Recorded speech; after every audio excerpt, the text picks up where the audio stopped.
Balik na ang taunang basaan sa sikat na pista ng Wata-Wata sa San Juan. Pero ang lokal na pamahalaan nagtipid pa rin ng tubig. Nasa frontline ng balitang yan, si Dave Abuel.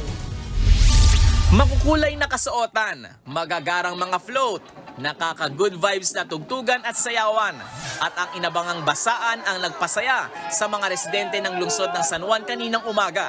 Ibinalik yan ngayong taon para sa pista ng Wata-Wata. Kaya minabuti ho namin hindi magbasaan dahil talagang tagtuyot po noong panahon yon.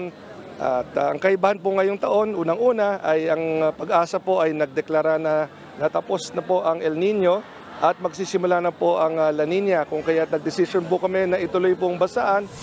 Alas 6 pa lang, may pazumba sa plaza na sinundan ng parada. Maya-maya, isa-isa nang binuksan ang mga hose ng truck ng bumbero. Umpisa na ng basaan.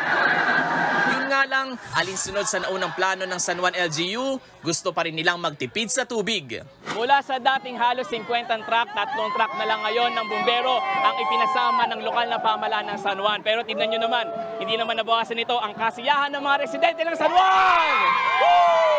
At para mas masaya raw ang basaan, isinama naman ni Yves Del Rosario ang kanyang girlfriend at ilang kaanak. So, ini-enjoy po namin ito taon-taon dito sa San Juan.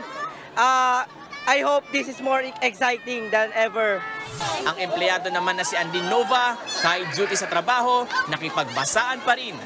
Naniniwala siyang swerte ang dala nito. Yes! Tuloy ang trabaho. Super duper blessed! Highlight din ngayong araw ang pagdeklara ng St. John the Baptist Parish Church bilang isa ng Archdiocese of Shrine of St. John the Baptist. Alas 12 ng tanghali natapos ang basaan. Ayon sa San Juan City PIO, walang napaulat na anumang untoward incident ngayong pista.